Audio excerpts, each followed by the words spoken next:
ડીસા શહેરમાં મહાશિવરાત્રી પર્વની ભવ્ય ઉજવણીના ભાગરૂપે શિવ સેવા સમિતિ દ્વારા ભવ્ય શિવયાત્રાનું આયોજન કરવામાં આવ્યું છે।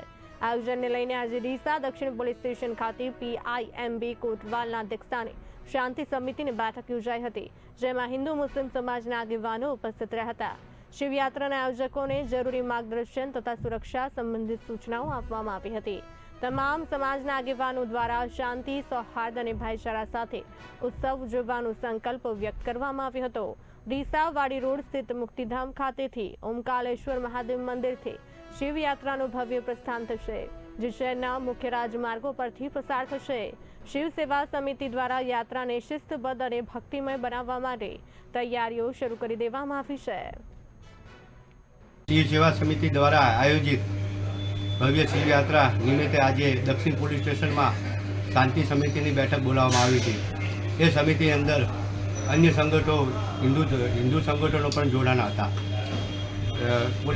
પોલીસ દ્વારા અમને તમામ જવાબદારીઓને અમને પોતે બાંયધરી આપી હતી।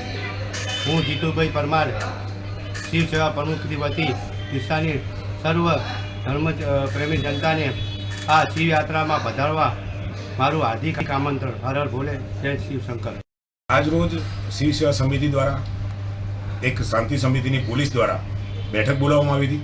એના ડીસા દક્ષિણ પોલીસ સ્ટેશનના PI શ્રી એમને આહવાન કર્યું હતું કે જે પણ તમે આયોજન છે કઈ પ્રકારથી કરવાના છે, કઈ રૂટથી છે, પોલીસનો એટલો સાથ સહકાર અમને મળ્યો છે જેની કોઈ સીમા નથી।